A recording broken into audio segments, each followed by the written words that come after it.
I want to thank you, everyone, for coming and taking an hour out of your lives and here with us this evening. I appreciate you all being here. So the topic in overview, as I just said, in order to support the growth of business, people need that right mix of people. It's like magic, okay? In order to make your business succeed, you need the right people. And what does that mean? Well, these people got to have a certain degree of knowledge that is useful to you. You got to have useful knowledge, what they bring from their experience or from their education or whatever. That's what we're talking about with knowledge. Skills. Now, skills are how they apply the knowledge to the workplace. Okay, so we could think of your skills in working with other people or skills in problem solving. These sorts of things. So that's important as well. And abilities, and that is the ability to actually do the work, to create some sort of a meaningful change in the environment or change in the product, or to do something, to be able to take the knowledge and the skills and to make something happen. So that's a magic mix. And in human resource management, those are the three key things that are always brought into the mix. Do you have the right knowledge? Do you have the right skill set? And do you have the abilities in order to make those skills and that knowledge do what it needs to do? Here you are, a small business person. You're just running your own shop. You don't have to worry about that. You are the skills and knowledge and abilities of the company. As you grow larger, though, and you get extra people, this becomes very important because you're going to be paying someone to bring something with them. They're bringing something to the game. And how do you figure out, first of all, how do you go out and find those potential people?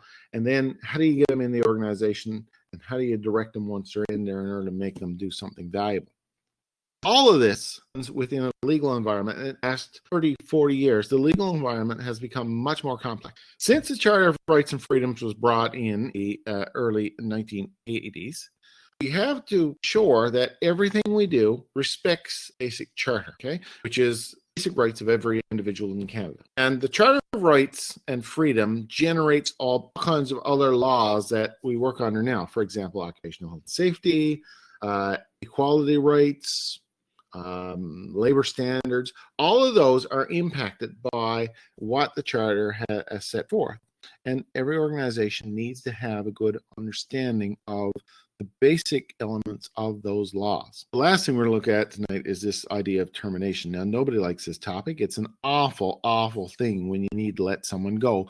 But it is a fact, it is a reality that sometimes people come into an organization and they just do not fit, or they are not fit. Something happens that fundamentally breaks that agreement that you have. It's sort of like a marriage. When you go and hire someone, you're committing to them to hire them for a certain length of time or an indeterminate amount of time, and they in return are going to do work for you. First and foremost, let's start at the beginning. We'll start at the beginning. You are a one-person operation, and you're thinking about expanding, okay? You are driving this organization. It's gone as far as you can go, and you're scratching your head and you're saying, well, what do I need to do? Where do I start? What is the starting point of going out and finding some help? Well, the very first thing you need to do before you even think about going out and letting people knock on the door or knocking on someone's door or putting a door up for people to knock on, the thing that you need to do is to do what's called a job analysis. This is often overlooked. This is a problem in a lot of organizations too. You need to figure out exactly what that person will be doing. Okay, so it involves systematically collecting, analyzing, and interpreting information about what you'll require in a person that you hire to help your firm succeed. It seems simple enough, but so many organizations just don't do it. And that leads to problems because as the employer, you're not going to be happy if you're not clear what you want. And the employee is not going to be happy because they're not clear on what you're asking of them. So you need to sit down beforehand and think about what are those attributes that you need in someone. What are the knowledge requirements of the job? What are the particular skills that that person would need to bring to the job? And what kind of abilities does that person have in order to effectively apply the knowledge and skills to the job? And that is, there's an acronym for that, KSS, AOs, which stands for knowledge, skills, abilities, and other important attributes that come in. So you need to think about what it is that someone can do. And as that little graphic I got up there in the corner, you need to think about strategic and critical thinking skills.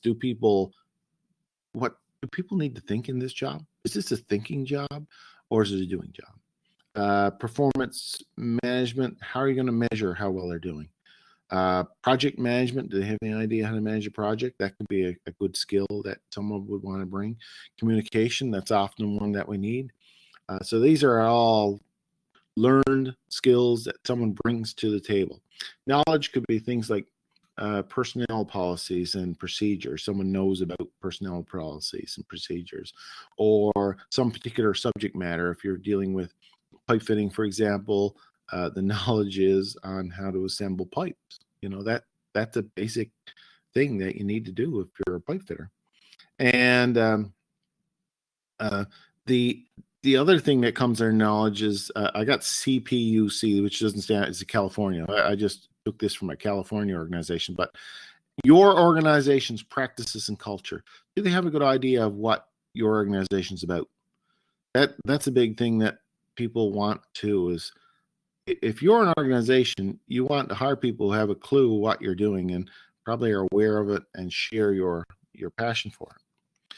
In terms of abilities, we think of people's ability to mentor or coach, develop, to build relationships, to build teams, to work as an organizational player.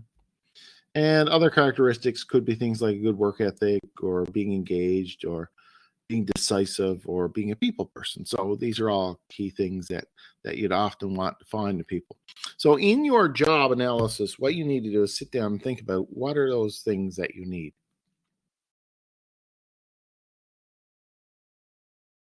I have a little video here that'll show. Now that you know what you value in a work environment and which types of careers interest you, explain a little bit about matching your knowledge, skills, and abilities to the right jobs. We'll begin by defining our terms. Knowledge is what you've learned through education and work experience. For example, if your education and experience is in construction, you have acquired knowledge of things like math, building materials, construction methods, and the various tools involved in your work. As for skills, in the workplace, there are two kinds of skills employers are looking for: technical skills or expertise, and soft skills.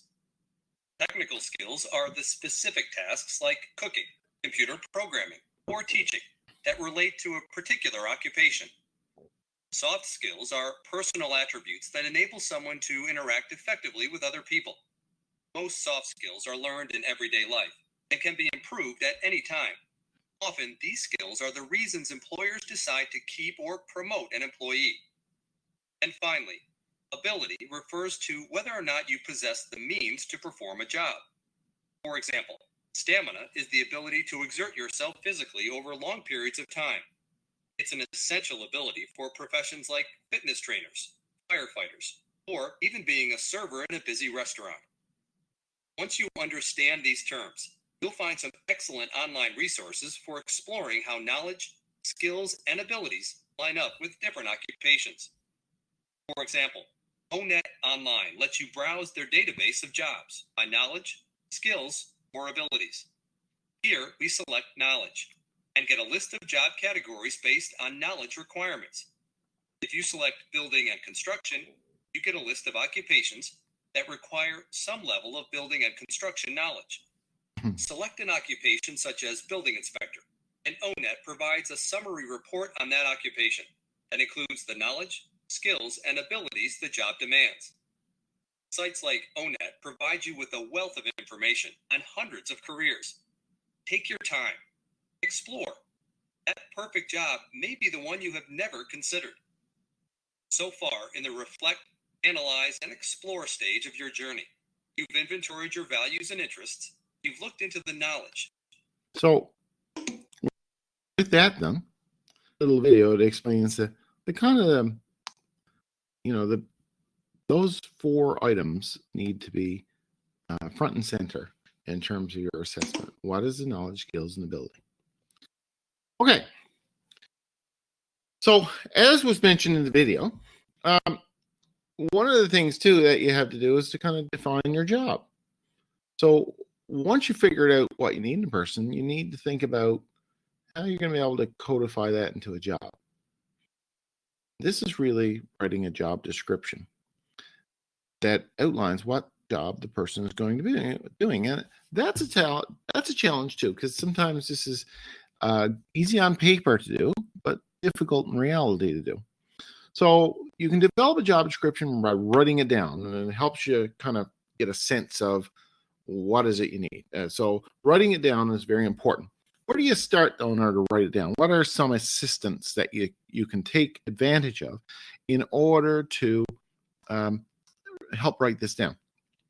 Well, the federal government in Canada, what I just showed you there in the video was ONIT. Well, that's based in the United States, but we got similar here in Canada. In Canada, we've got something called a NOC code. The National Occupation Classification, NOC, is a system for describing occupations in Canada. A NOC code is a 4-digit number that defines a job according to the type of work performed and the level of training or education required. To find your NOC code, go to the Government of Canada website. There's a link below this video. This video will show you how to search for your NOC code. The website will look different on mobile, but the search methods are the same. If you have already been given a NOC code and want to confirm that it is correct, type it into the left-hand search bar. Ensure the main duties and employment requirements match with your job. If the NOC code you have been given is incorrect, you can use the following search methods to find the one you need. You can search for your NOC code by using your job title. Click on the Search a NOC page and type it into the search box in the top left-hand corner. Job titles are in unit groups. Click on the unit group that includes or is most similar to your job title.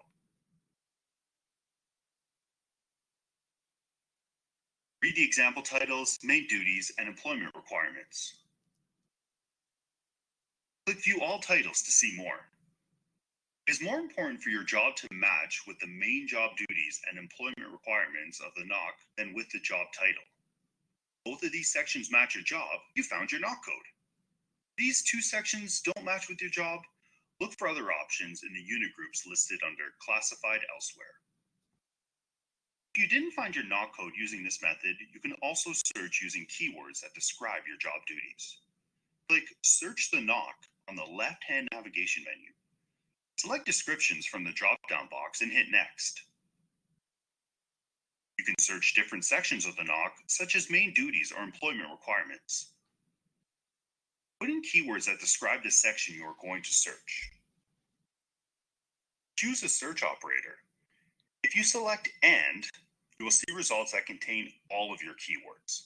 By selecting OR, you will see results with any of your keywords. You can choose a search precision. Once you've entered all the information required, hit Search. Once you've found the unit group with the job description and employment requirements that match your job, you found your NOC code. All you gotta do is Google NOC code Canada, and you'll come up with this. This is the page that they were referring to. And really, the use of this, you might ask, well, what use is this? Well, if you're trying to write a job description, you're going to want to be able to kind of get some good wording to put in the job description, particularly if you're going to publish it online. You want to make sure, for example, that the wording that you use is okay. It doesn't make, it doesn't create any or send off any bells and whistles with regards to you can't say that or you can't do that. Okay, in terms of the legal aspect of it. So NOC codes have a numbering system. And let's say, for example, you're looking for some particular job. You can actually search the NOC code. You can go to this search page right here, and you can search, I don't know, I'm going to look for plumber. Okay? And if I type in plumber, it will give me a whole bunch of jobs that fall under plumber and the associated NOC code, which is a 4-digit code. So 7251 is plumber. So I'm just going to click on that. And what it does is it gives you a good list of things that you want to put in a job description, okay? Like a well-written or well-defined, like the main duties. What are the main duties of a plumber? Well, The group performs some or all of the following duties: read blueprints, drawings, and specifications, and so on. Install, repair, and maintain domestic, commercial, and industrial plumbing fixtures. Locate and mark position of pipe connectors. Cut openings in walls. Measure, cut, bend, and thread pipe. These are all things that you can pick from. Like it could be considered like a salad bar of items that you would want to put in your job description. You may not have a job that involves the person, for example, measuring, cutting, and bending and threading pipes. So you don't need to include that. But the other ones, if they apply to yours, there they are, well written. They're all of standard design. So it's like, as I say, a salad bar of items that you can choose for main duties.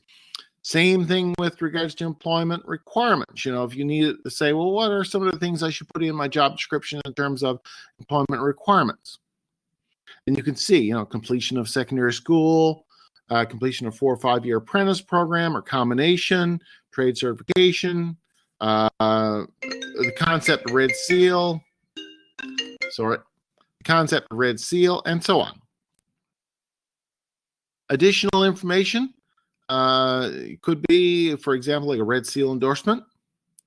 And there are other types, like, for example, let's say, I don't need pipe fitter, I really need sim fitter. And as they're just showing there, you go to another one. So the NOC code is really good for coming up with the terminology that you need to put in a job description. So it's very, very useful in that process.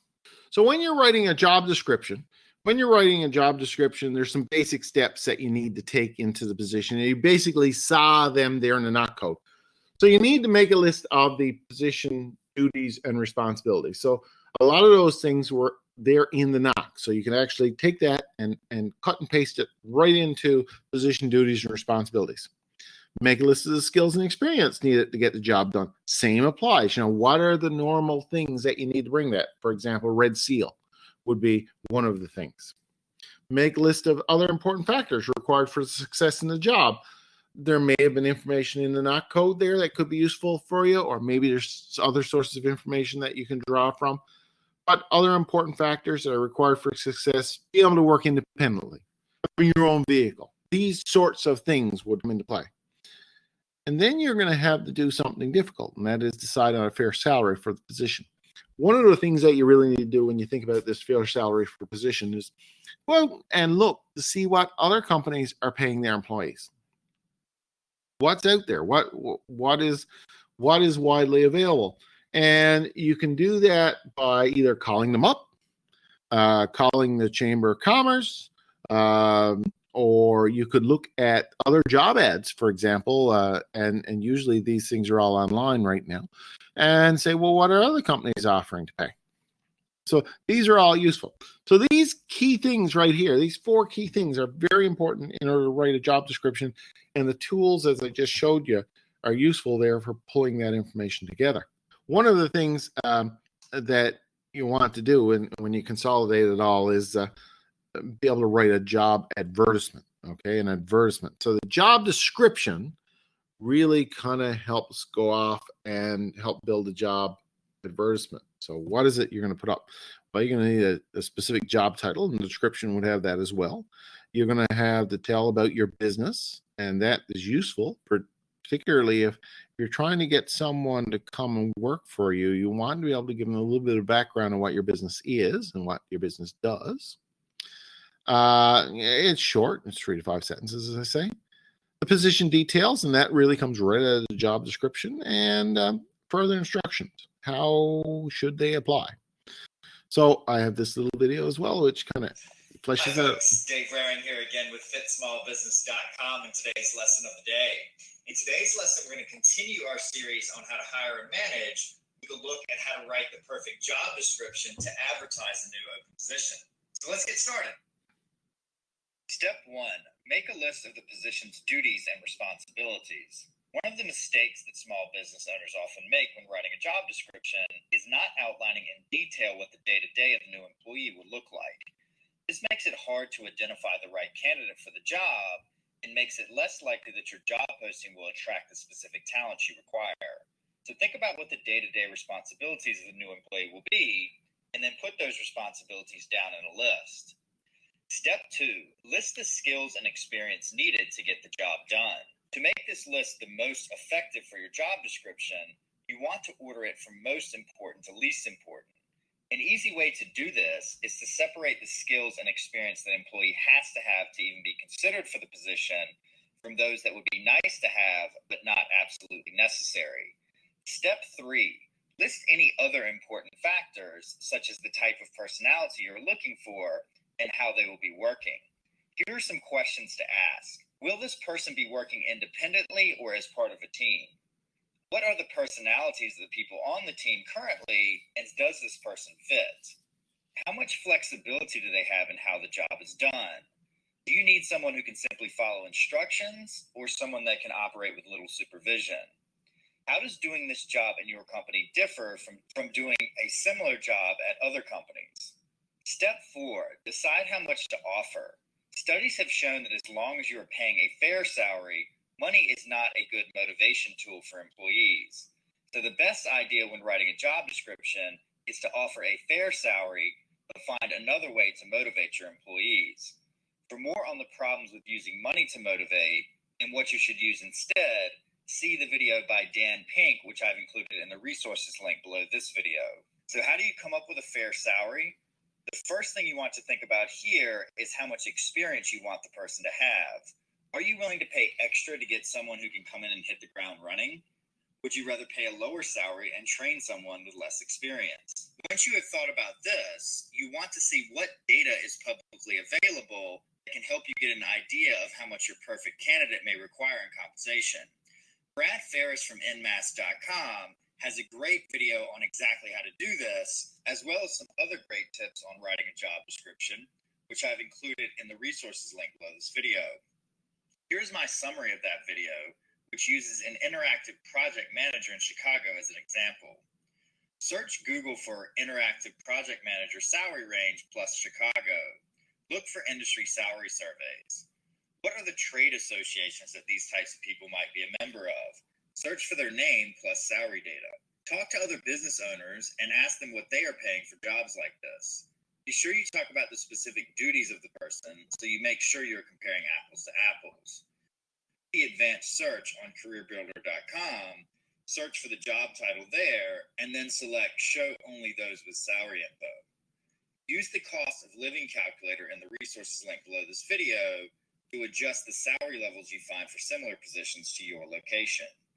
2 things I would add to this are, make sure the salary you are offering is fair within the context of what you are paying other people in your organization to both the potential hire and existing employees. If there are competitors that you know have similar positions, you may be able to see what they are paying using Glassdoor.com. From this, you should be able to come up with a salary range. You want this to be a fairly wide range, so you get a nice mixture and can see what applicants look like on both the high and low end of the range. Step 5, write the job description. Here is how it should be broken down. Job title. Be as specific as possible with the title. For example, let's say you're a plumbing company that sells to businesses in the Northeast and are seeking a sales manager. A bad job description title for this role would be sales manager. A better title would be Northeast Regional B2B Sales Manager, Plumbing Supplies. About us. Clearly and concisely outline what your company does and why someone would want to work there. Some things you may want to consider including here are what your company does and how big it is, your mission statement, any impressive stats relating to growth, and what your company's values are. This section should be 3 to 5 sentences max. Position details. Here's a quote which is also from Brad Ferris at nmass.com, and I think is a great overview of what you want the end result of your job description to look like. Write a compelling job posting, highlighting the challenges and opportunities that a successful candidate would face. Position the job as hard work, but rewarding, then sell the opportunity with your company. Positioning the job this way attracts more engaged candidates who want to make a difference and are exactly the type of people who make great employees. Here's some other things to consider including from another great article on the topic from jobscore.com. Why is the job open? Opportunity. Are you going to train this person? Do they get to work with a great boss? Will they develop leading edge skills? Is this a growth area of the company? Lifestyle. How many hours will they need to work? Will they have to travel? Will they get to hire or manage other people? Team style. What are the common attributes of the top performers on your team? Next, list out the required skills for the position. Go back to the list you made in step 2 and list the top 3 to 5 skills that the candidate must possess to even be considered for the job here. After that, list out the bonus skills. These are the things from step 2 which are not required, but would be a nice bonus if the candidate possessed them. And finally, add the further instruction section. Let them know how you would like them to apply. Another tip from Brad Ferris that I like for this section is to ask for a cover letter which addresses some specific point. This will make filtering through the stack of resumes easier, as you can immediately discard those who did not address that point. So the interesting thing that you take away from that is, if you're aware of how to do this, you can break it into small steps as described, and it makes the whole process of figuring out a job description and writing a job ad and all that much easier. Speaking of doing something like that, the first discussion activity is you're going to think about theoretical business of yours. You're going to go through the process of what are the knowledge, skills, abilities, and other attributes. Then you're going to write a job description. What I want you to do is just go through the process that we've above. And this, this could be a little more valuable for you if you were actually to go out and look at the knock code for the job. I think that would be to go look at those links that are referred to help do this assignment, because you can get a better sense in of use these tools in order to listen job description. Well, let's take this even a little bit further, which kind of adds to this by looking at recruiting new employees. Okay, what do you need to do that you've written? So now you've written your job description, you've gone out, you've looked at the knock, you have it all there in front of you on a sheet of paper, and you say, now what do I do with it, right? So you got to think about, how do I move this forward? So recruiting new employees, there are several key reasons for taking the time to plan effectively, and I think that we've made a strong case for it so far, but here's some more points.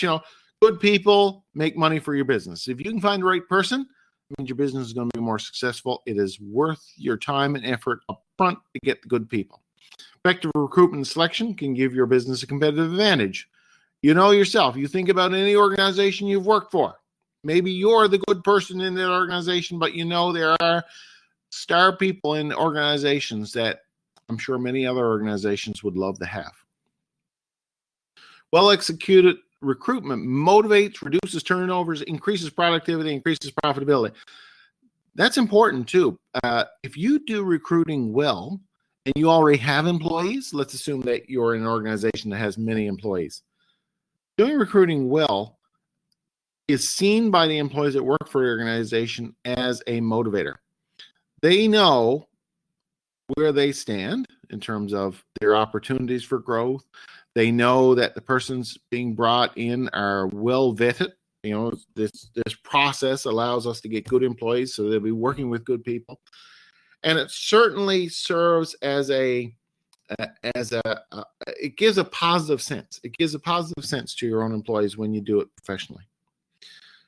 Employees' trust is strengthened through effective recruitment selection. If you go out and you go hiring people, use the proper process, it certainly makes your organization look better, and it builds that level of trust. It can lead to organizational success. Well, if you do it poorly, it can lead to organizational failure. So certainly, organization is very much its people, so you need the good people.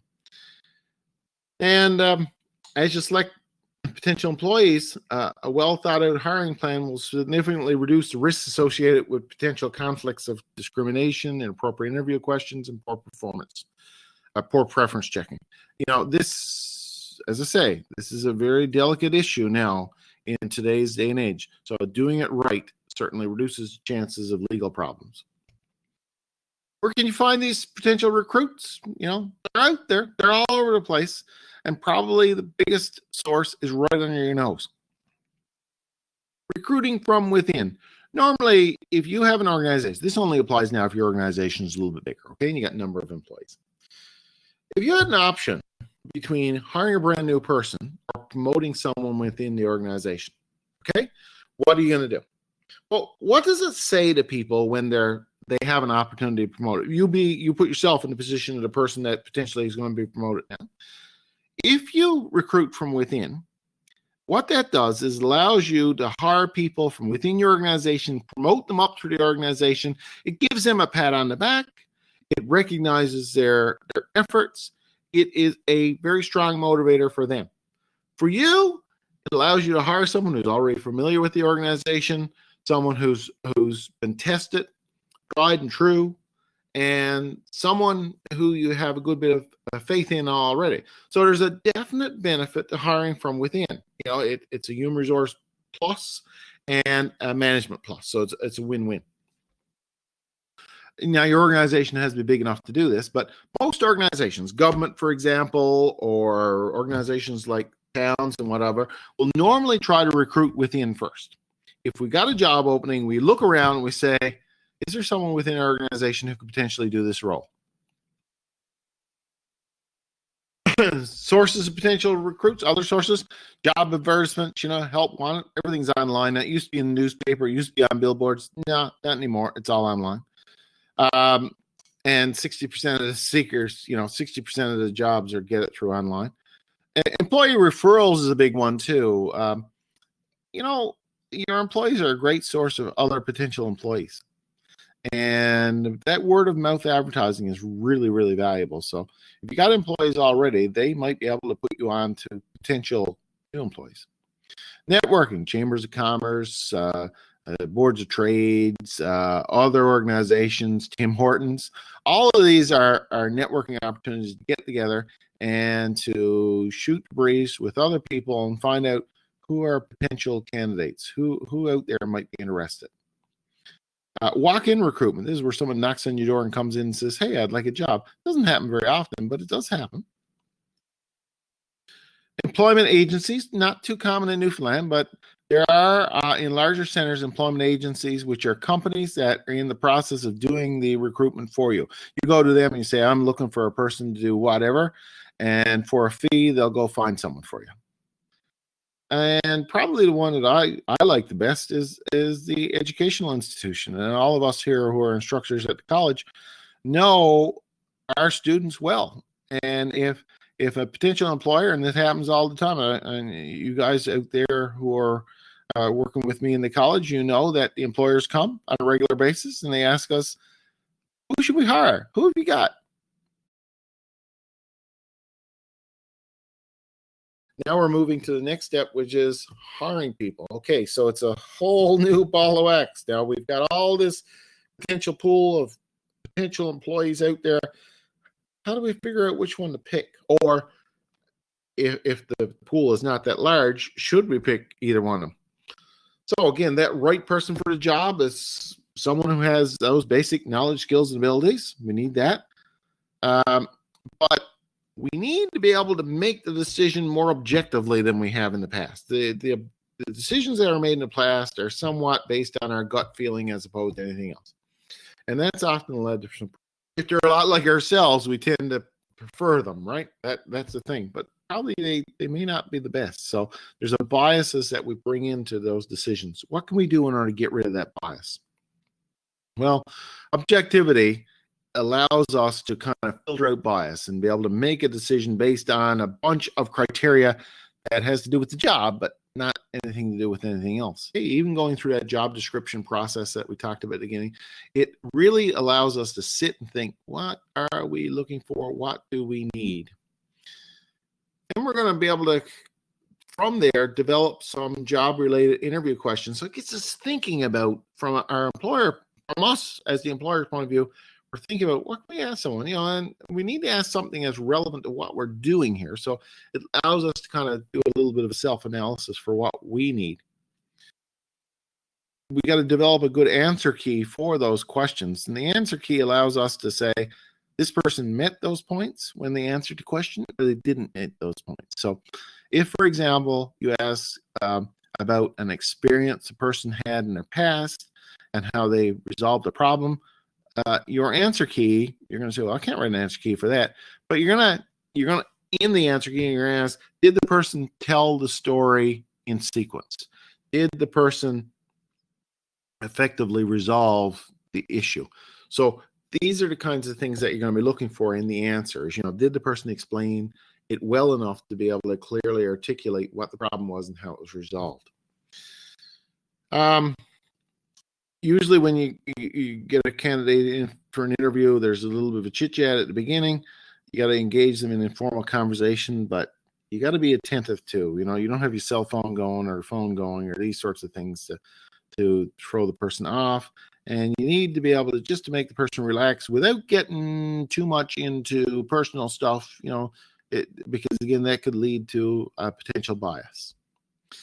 And the hardest one and the most important one is avoid unlawful discriminatory questions, such as asking, what race are you? What religion are you? What age are you? What ethnic group are you? What national origin are you? What political affiliations? What military service? What disabilities? Or other sensitive topics. There's a whole range of things that you can't ask, and we'll look at those in a few minutes. So in terms of hiring, a good rule of thumb is to only ask questions that are deemed essential for the job. Keep it simple. You got to ask every question that you're going to ask, and you make sure you ask the same question to every candidate, the same set of questions to every candidate, and the same answer keys with every candidate. You got to ask, if I'm asking this question, is this essential to the job? If it's not essential to the job, don't ask it. Document the interview by writing and taking notes.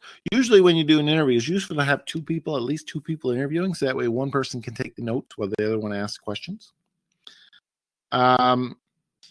Always give time at the end for the interviewee to kind of express his or her questions, anything, and make a final decision and then notify the successful candidate on a timely basis. A structured reference check is also useful whenever you do this, because if you go out and you hire someone out checking their references, that could lead to problem. So when doing a reference check, you ensure the questions are focused on job-related skills as opposed to the individual, and now you ask, well, what does that mean? Well, can they do the job? Do they have the knowledge, skills, abilities, and other attributes? That's the questions that you should focus on. This idea of bias is a real problem in job interviews and job references, and you want to make sure that you want to be very, very careful not to make decisions that have some sort of bias that cause you to say, well, I'm hiring that person because I like them, or they're tall, or they're short, or whatever. So by offering some form of structure to the interview process and the reference process, it's certainly it's not going to eliminate bias altogether, but will certainly reduce it. As I say, the standardization is important. Same questions asked in the interview, same questions asked on the reference are important for when you're going out and doing this. And as I say, a focus on job-related behaviors. Make sure you're talking about the job as opposed to anything else. Ultimately, it all has to be legally defensible. And as an employer, if you're going to hire someone, job-related questions are absolutely legally defensible. In other words, you can ask them. But if you start asking questions that have nothing to do with the job, then you're running in some dangerous territory here. A few years ago, the provincial government here in Newfoundland put together a very good little booklet that I've got here. And this booklet is online, and I think I've got a link to it. If you press on it, you will see a link there in the actual course. I got a link to it. And it's about 30 pages long, and it's downloadable. And it's really relatable because it takes out legalese, and it kind of gives it's not a pocket size, but it's a pocket guide to labor relations in Newfoundland. And I must say, I would encourage you all, if you're in the business of hiring, to get this document. Some of the things that document has in it relate to, okay, you've hired someone. Now, what do you do with them, or what rules do you need to follow in the workplace? So if we think about Newfoundland and Labrador, for example, there is a set of legal legislation called Labor Standards Act. And the Labor Standards Act is a complicated piece of legalese. Okay? But effectively what it does is it sets the minimum standards of employment in Newfoundland. So it's designed to protect workers, and you cannot run afoul of it. And if you do run afoul of it, you're running into I'm not saying anything bad is going to happen to you, but the fact is that it could. If someone were to take it to court, all right, it all based on the fact that if the employee takes it to court and you don't have a leg to stand on, then you're going to lose. So what are these minimum standards that are laid out in the Labor Relations, the Labor Standards Act? The Labor Relations Act is an act that deals with union workplaces, but the Labor Standards Act deals with all workplaces in Newfoundland and Labrador that are under Newfoundland and Labrador jurisdiction. Well, some minimum standards. Here are the key ones that we find. There are others, but I've just put the key one here. Hours of work. Employers in Newfoundland must grant at least 24 consecutive hours off work each week. So that's one day off. And it does say preferably Sunday. It doesn't say it has to be Sunday. It says preferably Sundays. So that means someone theoretically could work 6 days a week. Okay, the law allows for that. However, employees can also work a maximum of 16 hours a day. So in reverse, that means you have to give an employee 8 hours off by law. Now, there are exceptions. But for a normal workplace, you can't work any longer than 16 hours a day because, again, it runs into an occupational health and safety issue of people about sleep and the like. Now, in emergencies, different story. But under a normal work day, you can't work any more than 16 hours.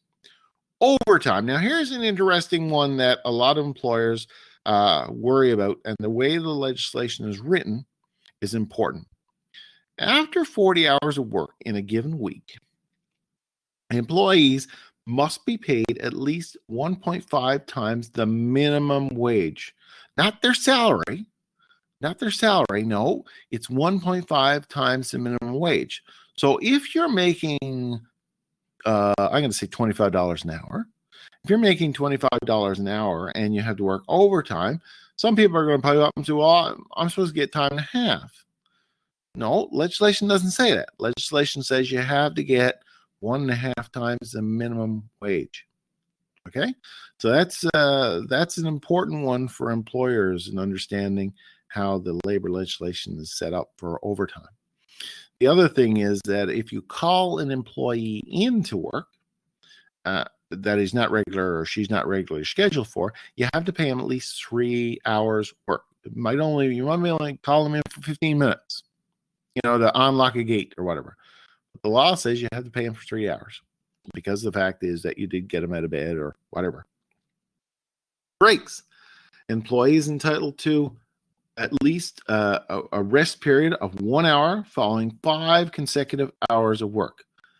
So that means, we normally go to work, let's say, for example, go to work at 8 and 12 o'clock is lunchtime. Well, the law says that you don't need to give an employee a rest period of 1 hour until 5 hours into the workday.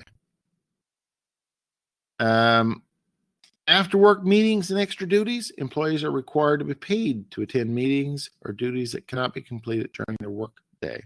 So again, this is important for a lot of employers to know. Minimum wage. Minimum wage is set by the provincial government in each province, and the current minimum wage rate is always changing. So right now, I think it's $11.25, but I do have a link there that goes to the minimum wage at this current point in time. Usually it goes up about every 6 months. So the minimum wage rate is defined as 1.5 times, the minimum overtime rate is 1.5 times the minimum wage. The payment of wages is an important one too. The employer must pay an employee no less frequently than half monthly. That means 24 times a year. All wages must be paid within 7 days of the end of the pay period, and wages must be paid either at the place of employment during regular work hours or the employee's normal place of residence or by mail, personal delivery, or by direct deposit. So again, it lays out timelines for how long you can go between paydays, and when the period ends, you got to pay within 7 days. Payroll deductions. The following items can be deducted from an employee's wages. So, and there's a whole list of them. Income tax, Canada pension plan, employment insurance, overpayment of wages, deductions and group benefits, savings plan deductions, overpayment on unused portions of travel advances, rental charges, and sums deducted or withheld by a court order.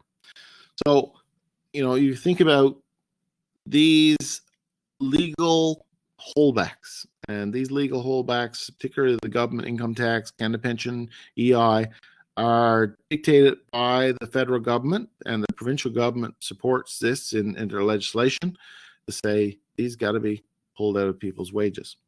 Vacations and holidays is another one. Every employee is entitled to accumulate vacation pay from the employer. Vacation pay is calculated at 4% of gross wages, including commissions and overtime. So what happens is effectively that 4% works out to 2 weeks a year. 4% of the year will be 2 weeks. So so for the first 15 years, people will receive 2 weeks vacation effectively by the minimum standards. They have to have 2 weeks off during the year, and it's paid. And after they've worked in the place for 15 years, they go to 3 weeks. So it's 6% of gross earnings. And again, vacation pay is subject to normal deductions. Annual vacation, employees can take 2 weeks vacation after 12 continuous months. So that's in the law. Paid public holidays. Newfoundland has more paid public holidays than any other province, and there are 6: New Year's, Good Friday, Memorial Day, Labor Day, Remembrance Day, and Christmas Day. So you'll see that, for example, Thanksgiving Monday is not on that list. So it's not necessarily a paid holiday. Sick and family leave. All employers must grant an employee who's worked for over 30 days up to 7 days unpaid sick leave. So that's unpaid. After 3 consecutive days, a note from the family doctor is required. Okay. Pregnancy leave, and this is one that is particularly important in our workplaces now as more women enter the workplace. This is new legislation, relatively new in the last 40 years. And again, if a woman has worked for 20 consecutive weeks, they are eligible to go on maternity leave, and employers, at least the employee, got to give 2 weeks notice of when they plan to take their maternity leave, and the unpaid pregnancy leave can last up to 17 weeks upon returning, and then the unemployment system kicks in, so you can actually stretch it to a year and a half. But the fact is, from the employer's perspective, that 17 weeks is critical. Bereavement leave is another key one. And the question that becomes is, the legislation lays out who can you get bereavement leave for? And there's a whole list of the spouse, child, grandchild, mother, father, brother, sister, mother-in-law, father-in-law, grandparent, sister-in-law, brother-in-law, son-in-law, daughter-in-law. These are the categories that you can take bereavement leave for. And employees are entitled to 3 days bereavement leave, 1 of which is paid and 2 is unpaid. That's the minimum legislation. So what happens is employer can go beyond the minimum, but they can't go below the minimum. Okay, so the second graded discussion activity in here is consider business, like your own business, and using the information presented above. Write a job description for position in the firm. From the job description, develop 5 interview questions. So you've already got the job description written from the previous one. If you want, you can write another one, but basically you've got the job description written. I want you to write 5 interview questions. Now, keep in mind that the interview questions need to be related to the job, what we talked about, what's related to the job.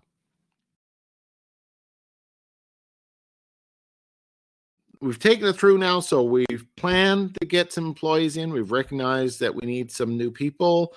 We've gone out and looked for people.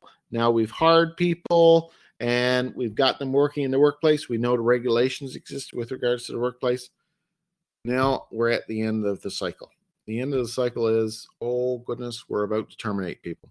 Now, Termination could be a good and bad thing. They could leave the organization voluntarily, or they could retire.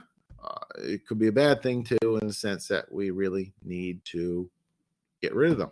So when you terminate an employee, you want to avoid any potential legal repercussions of doing it wrong.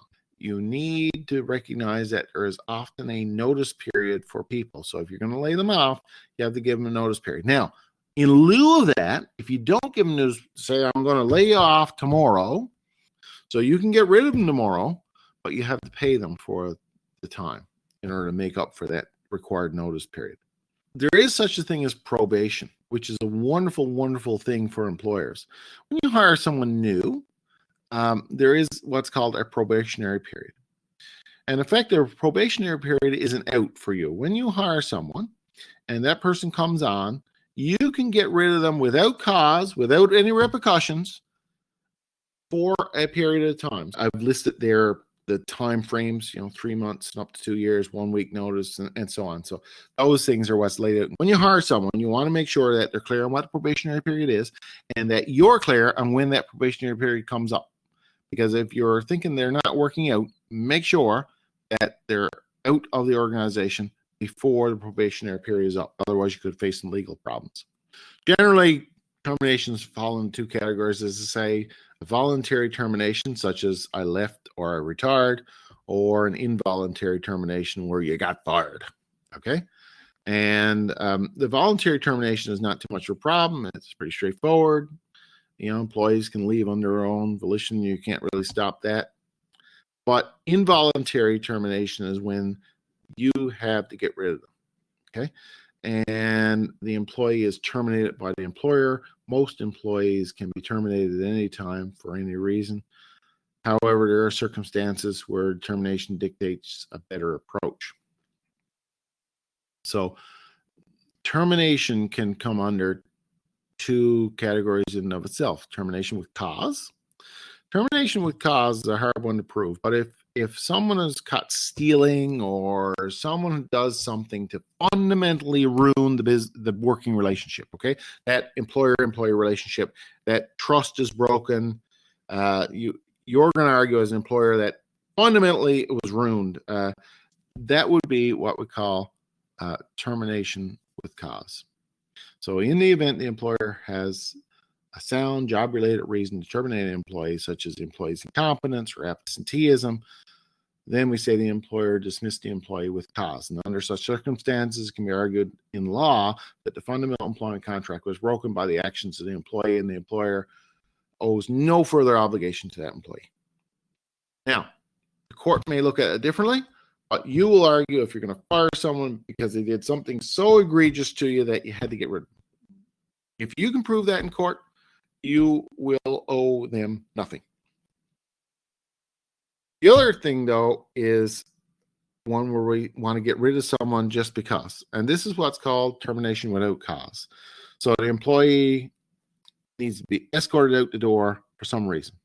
You don't like them. You don't want to see them. You're tired of them. Could be something silly like that, or it could be the lack of work, whatever. It doesn't matter.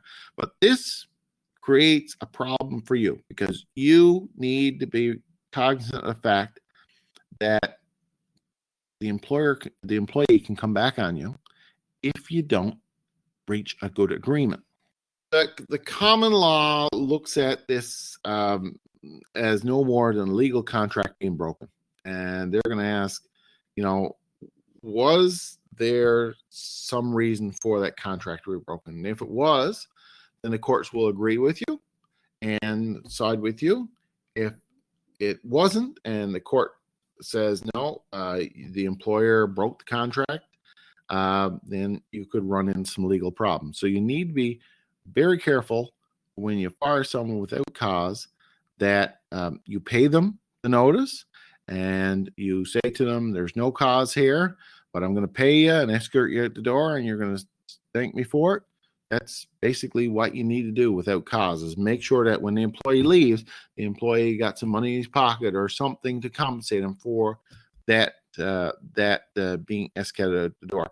You could argue, that the person was incompetent, But if they work for 4 years, someone's going to ask the question, well, if they were incompetent, did they get incompetent the last day? Because you've had them 3 years, you had lots of opportunity to get rid of them. Why didn't you? You know, so the incompetence argument doesn't necessarily work easily, particularly in law. Okay, the last great discussion question: consider the business that you have. Imagine you just come from a meeting and you found that you lost a major contract and you had to let an employee go, or another employee was caught stealing from the company. Consider each case. Neither can work for you any longer, and let the discussion on termination discuss how you would handle each. So that's what I wanted you to do there, is to be able to kind of think how you could handle legally this situation of termination. Okay, so that's a good bit of material there this evening. Are there any questions? We've gone through the whole gamut of the process and right up to the end there. So I think that that is a lot to chew on there. I want you to take a look at those assignments, and hopefully you can internalize it a little better by doing the assignments. I really appreciate you joining us here tonight, and we'll see you next week.